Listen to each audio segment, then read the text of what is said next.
healing. Another word for demon is problems. We have to get down to the bottom of spiritual warfare to notice the opportunity for growth, in the sense of seeking the roots to nourish its leaves. The bottom line is not understanding who you are outside of problems is showing itself like a pimple, and that is the very definition of a problem. It is obvious I like using facial blemishes as an example, so I'll continue. A pimple is below the skin before we see it forming topically. That is exactly what the shift has revealed, a pimple. A pimple is also known as a demon. A demon is simply known as a problem that is attacking or is trying to attack our lives. Now, with this being said, there is no such thing as what it looked like. It's easy to hide behind looks and what things look like. We see what it looks like to do the opposite so we can hide, or do the same to fit in, even if it goes against the actual state of mind that we're a part of.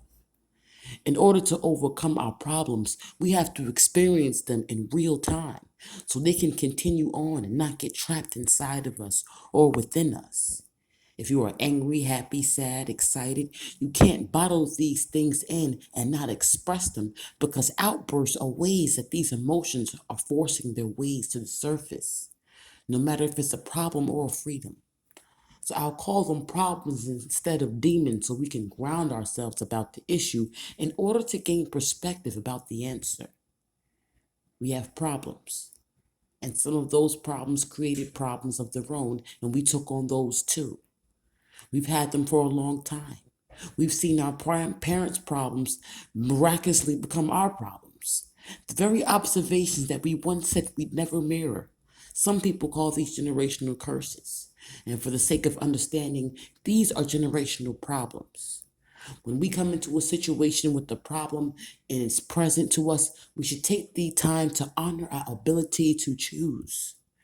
Choose to stay in the darkness or come into the light.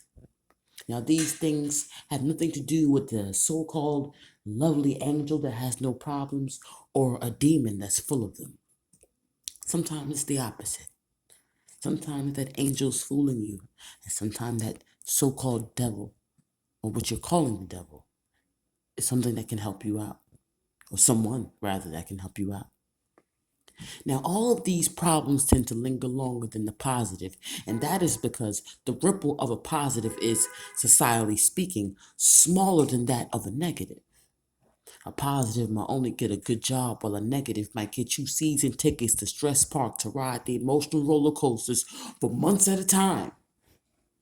And these types of negatives look like bills, so called obligations like work, and the dedication we give to our employer that we don't give to our loved ones. I believe we have a clear picture on why the negative may seem to stand out more than a positive, making them harder to get over and outshine a positive. Now, these problems come in, we conform, desensitize ourselves to take the blow, and become used to it while under its spell. And this is a manner of coping when we don't actually want it, instead of standing up for ourselves. After time, things always come to the surface. I think one of the themes of 2019 was, "You can run, but you can't hide." It was a phrase shouting at our insecurities, our unwillingness to stand out even if the popular opinion doesn't agree with the freedom chaser.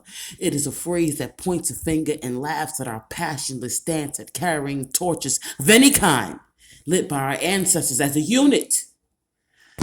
So these problems eventually come to the surface, and we act them out, display them, and attract them so much that we don't even have to only talk about them anymore.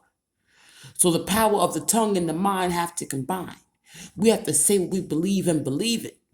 One can't outshine the other and see no real progress. So step one is realizing that healing yourself might be the answer, period. Before any step can be taken to do so, you must decide to decide. And remember that not deciding is a decision. When you do not decide, a decision will be made for you. So we do not decide to handle our healing and handle our emotional recovery. An alternative will be given to us. And the alternative will be you remaining where you are emotionally. However, nothing is still. Nothing is not moving. So in all things, You are making moves.